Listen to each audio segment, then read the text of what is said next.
बालमित्रांनो, आज आपण प्राध्यापक मिलिंद वाटवे यांनी लिहिलेल्या पक्ष्यांच्या गोष्टी या पुस्तकातली गाणारा दयाळ ही गोष्ट ऐकणार आहे बरं का. एक मोठी बाग होती. त्यात खूप लहान मोठी झाडं होती. त्यातल्या झाडांना गोड गोड फळं लागायची, मधानी भरलेली फुलं यायची. बागेत खूप रंगीबेरंगी पक्षी राहायचे. हिरवे हिरवे पोपट, पिवळा जर्द हळद्या, पिसारा फुलवून नाचणारा मोर, निळाशार पंखांचा खंड्या, लाल चुटुक्क निखारा आणि इतर खूप. त्यात एक काळा काळा छोटा पक्षी राहायचा. काळ्या रंगामुळे सगळे पक्षी त्याला खूप चिडवायचे. इतर पक्ष्यांसारखं त्याला एखादं छानसं नावही नव्हतं. सगळे त्याला काळूच म्हणायचे. ए काळू, आमच्याबरोबर मिरवू नकोस, जा झाडीत जाऊन लप, आम्हाला तुझा रंग नाही आवडत, असं काही बाही बोलायचे.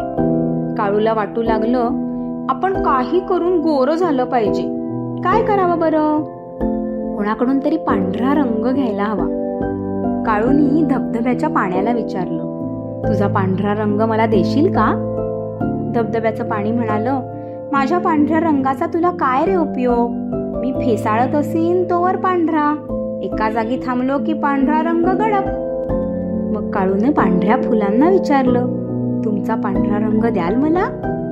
फुलं म्हणाली, आमचा रंग काय, ताजी टवटवीत आहोत तोवर पांढरा, सुकलं की तो पिवळा पडणार, असला रंग घेऊन तू काय करशील? काळूला वाटलं तर काय करावं, कोणाकडे जावं. असाच तो नदीकाठी विचार करत बसला होता. तेवढ्यात नदीवर आला एक धोबी. आपल्या खांद्यावरचं बोचकं सोडलं, त्यातून सगळे मळके कपडे बाहेर काढले. साबण लावून सगळे कपडे धुवायला सुरुवात केली. हळूहळू सगळे पांढरे शुभ्र झाले. काळू बुरकन उडून धोब्याकडे गेला. धोबी दादा, मला पण पांढरं व्हायचंय, मला साबण लावून धुशील? धोबी मोठ्याने हसला. अरे वेड्या, साबण लावून कधी गोरं होता येतं का? तू एक काम कर, रंगाऱ्याकडे जा, तो तुला पांढऱ्या रंगानं रंगवून देईल. काळू गेला रंगाऱ्याकडे. रंगारी दादा, मला गोरं गोरं व्हायचंय, मला पांढऱ्या रंगाने रंगवाल का? रंगारी म्हणाला, माझे रंग कच्चे, पाऊस आला की निघून जातील, मग तू परत काळा होशील. काळू खट्टू होऊन इकडे तिकडे उडत राहिला. उडता उडता लांबवर त्याला एक छोटंसं सुंदर घर दिसलं. ते होतं गवळी दादांचं.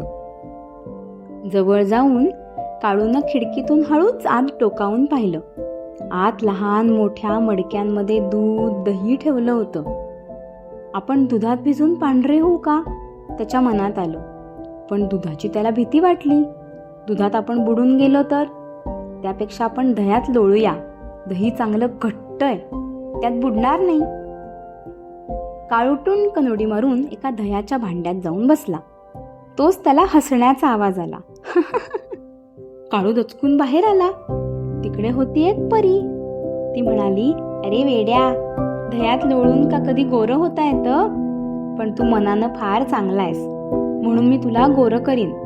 पण तुझ्या जेवढ्या अंगाला दही लागलंय ना, तेवढंच अंग कायमचं पांढरं शुभ्र होईल. काळूनं स्वतःकडे पाहिलं. त्याचं पोट तेवढं पांढरं झालं होतं, डोकं आणि पाठ काळीच. काळू अजूनच हिरमुसला झाला. परीनं सुद्धा आपल्याला पूर्ण गोरं केलं नाही. परीनं काळूच्या मनातलं ओळखलं. ती काळूच्या जवळ गेली. त्याच्या डोक्यावरून हात फिरवत म्हणाली, अरे वेड्या, काळा असलास म्हणून काय झालं, त्यात काही कमीपणा नाही. तुझा आवाज तर किती गोड आहे, तू माझ्यासाठी एक गाणं म्हण बरं. काळू एका झाडाच्या फांदीवर बसून गाऊ लागला. गाता गाता आपला काळा रंग पार विसरून गेला. त्याचं गाणं ऐकून सगळे पक्षी आजूबाजूला गोळा झाले. आश्चर्य करू लागले, हा कोण नवा पक्षी, आणि याचं गाणं तर किती गोड. नीट निरखून पाहिल्यावर पोपट म्हणला, अरे च्या, हा तर आपला काळू. पण तो आता काळू नाही राहिलाय, त्याचं पोट बघ किती छान पांढरं पांढरं झालंय, मस्त दिसायला लागलाय. त्याचा आवाज तर किती गोड आहे. आजही हा पक्षी एखाद्या उंच फांदीवर बसून खूप खूप गोड गाणी गातो.